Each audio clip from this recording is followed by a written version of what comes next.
don't get to pick the one you get. Just gotta love the one you got. I always knew this day would come. I got it. I don't think you got it. I held him off for years. Charlie, get up here. He's a relentless son of a bitch.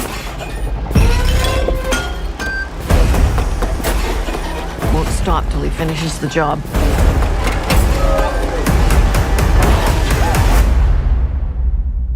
Death is coming for our family.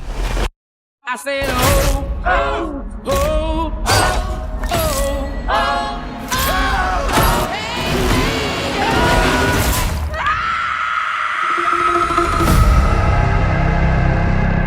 Grandma, what's happening to us? Years ago, I had a premonition that started it all. I saw what death was about to do.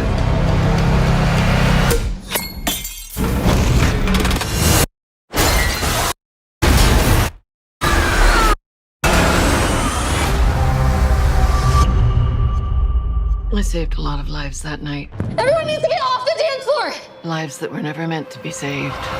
But death doesn't like it when you mess with his plans. This book, it will show you everything you need to know to keep our family safe. It all started with Grandma. Death is coming for us because we were never supposed to exist. Watch out! Only by embracing death will it pass you by. Maybe death's not actually coming for our family. Because that would be crazy. Good luck.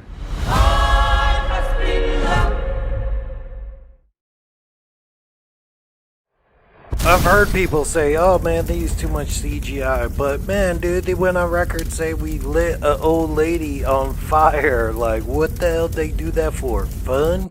It's been 14 years since the last Final Destination, so that means a whole bunch of new kills. Best, worst, tier list, it's all the same thing, dude. We'll just go in order. Start the opening vision. It's basically whoever built the Space Needle thing. They cut every corner possible. It was a big scam. Nothing was built to code. Didn't even last past the grand opening. Didn't even do the rivets and everything like correctly. Like, how do you fuck up this bad building something like that? That's why I had this like ghost ship Titanic sort of feel, like a bunch of rich people were there and it didn't really go well. And the floor falling out was pretty cool. Everybody's on the dance floor. Oh shit. Oh fuck. Piano crushed a little kid. We killed a kid in the intro, dude. Remember with Terrifier 3? You saw the whole thing with the kid right there. I was like, holy shit. They had to edit this after Terrifier 3. They went, oh man, they're gonna kill a kid? I guess we gotta kill kids now just to keep up. Yeah, the elevator didn't work either. And you're like, damn, dude, everything's not working. I had one of the cooler deaths where a person got cut. Yeah, right in half. Split down the middle like a sandwich. Or sort of like how Terrifier 1 did. It's iconic because she eventually saved everybody, which has never happened before. So it's actually like, oh, cool. Used a vision and actually saved a whole bunch of people. It saved too many people that's like, oh, you fucked up. Now you got to spend 40 years catching up to everybody. And Iris had a good death. Like, she got impaled through the mouth of, with that weather vane. And it's only after she gave up. So she was like in her fortress of solitude. Oh, she was like, you know what? Seeing is believing. I'm just not going to do shit. And the thing like killed her. I mean, this old lady lives out in the middle of nowhere. So even if death got her, nobody would even know about it. One of those things like the cats would probably eat you for weeks until somebody found out. So she made a judgment call. So she's like, all right, dude, look at me, dude. Brah! And got her, which was cool. So it's like an honorable sacrifice sort of death if you think about it. they would already been like all killed already. You know, you need to get the book and all that. So I would say it's a good one. We followed that little stupid piece of glass around forever, and it's like, oh, this person drank it, or this person. How the when is this going to come? What does that have to do with anything? Then a billion things had to go wrong. A beer had to fall, and the hose had to get up. And some is like, dude, you couldn't trip him any easier way. The fake outs were fun, and him actually getting eaten by a lawnmower. It was cool. It was bloody, and it happened in front of everybody, and nobody could save you. Howard, I would put him as good death. The piercing shop may be the worst. I mean, it didn't end up in a death. It ended up being anything, really. And then after the whole reveal that it's not really his son, you're like, well, why was Death fucking with you in the first place? And it's like Clumsy City, dude. Like, oh man, this bottle's opening and this, and you won't take the shit out of your nose. And he basically gets like set on fire, but then you see him in the next scene, like, oh, dude, it's nothing but a thing. So you're like, well, what was the point in all that, dude? That was one big dick tease. Or I'll go out on a limb and the piercing shop may be the worst. Then he ended up not even being Howard's biological son, but it was funny. So you're like, well, still, why was Death fucking with you? It seems like as soon as the characters realize, like, oh, Death's not really after me, then they're safe. All this buildup and nothing happens. You're like, oh, okay. Once the character realizes what's going on, then Death comes after him. Like, what kind of bullshit is that? All right, next is Julia. Julia was forever iconic, dude. I don't know. I love that one. Or people go like some kills had too much CGI and all this, but dude, at the screening I went to, she was there sitting on one of those like director chair thingies, doing a Q&A and said, hey man, we did that practically, and we had a whole bunch of arms. It was like a whole bunch of prosthetic arms. Like they had to smash the arms a whole bunch of times, but her head was half sticking out and it smashed the bottom part of her head. So we've seen people get squashed in dumpsters and stuff before, but we never seen it quite done like that, which makes it one of my favorites. That garbage truck is not good news. You're like, oh, it's good. So if you're paranoid good enough, you can actually see what's going to maybe happen, like feelings. So, because it's like Final Destination 2, that feelings girl actually lived way longer than Alex did. So maybe it's better to have the feelings than the actual vision. And now I see everybody seeing this movie recently. There seems to be a clear favorite of Eric at the hospital with the MRI machine. And you just go, yeah, I guess, because I was like, it seems like that's the most practical one. And it was a bit funny. And you're like, homie, why are you still wearing any piercings after you had that piercing fiasco at the shop? His nipples started going, dude.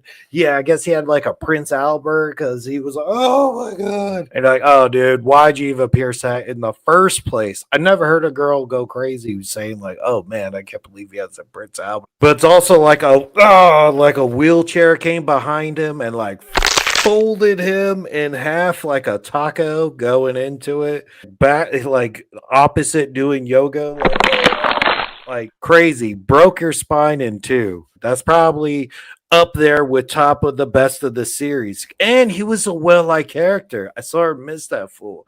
He was always cracking good jokes, and even when they said, hey man, he's not your biological father, this dude is all, what the fuck, man? That's why that guy always wanted to play catch with me. That was one of the best laughs of the movie. It was pretty fun, so it sucked to see him go too. Well, Bobby was pretty cool, but he was all fucked up from the peanut butter allergy thing. And to me, I just go, dude, if you have peanut butter allergies and you're that allergic, I don't know, man, your time's limited. Anyway, it sucks. But yeah, he was eating it, and it's like, man, I never had one of these before. But he actually got the spring and it went right in his forehead. So the MRI machine kept going. So it was stuck to his forehead and then just kept spiraling. And ate all the way through his head to the back. That was pretty cool. And it's almost like it caught him like right in the phantasm part. Like, holy shit, that was pretty cool. I don't know. I'm stuck. I'll just put that as pretty good. It was obviously one of the bigger CGI effects in there, but I don't care, dude. Never seen anything like that. So that was pretty cool. I would put our Darlene, the mom, it was so funny that I think I would put it in good death. Like, dude, she already survived an explosion. She was all burnt up as she lifted a thing off her son, like, you know, like mama strength. And then she was already making plans, like, oh, I'm going to keep you kids alive. I'm going to do this and making plans. And then all of a sudden, you're like, oh, shit. Just like a falling light post or something. You're like, oh, damn, well, there goes those plans.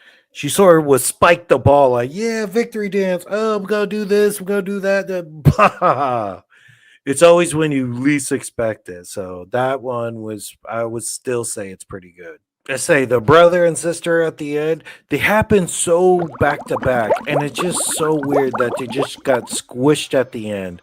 And too close together. It was so quick. Your heart didn't stop, so you never did quite die to be revived. Then they go, oh shit. And then right then, Death's like, oh yeah, I forgot too. So it's like, if you remind Death, if you come like, oh shit. Once you have an epiphany or something that reminds Death to get his plan back on track. All right, they were going to prom, they were doing all that thing, but a train had to derail and follow them, and they sort of like gassed out and stopped running. Like, oh, that was pretty close, wasn't it? And then blah, blah. So you're like, damn, dude, never give up. But it just happened like blah, blah. So sometimes Death does that where, you know, they kill like, all right, one and then two, you know, maybe a second or something in between. So Death's plan's like, it could be you and then you right away. But yeah, it was a bit too ridiculous. Like they need to do all that, like a big CGI train and cutting through the gravel and all that shit. And probably killed a whole bunch of other people. I mean, how you gonna derail a train and it only takes out 2 people? It seems like it would take out a whole lot more people. And then Death's plan's got to overcompensate for that. Maybe they did beat it, or maybe they'll be like, oh, dude, we got to sort of kill you right now and bring you back to life.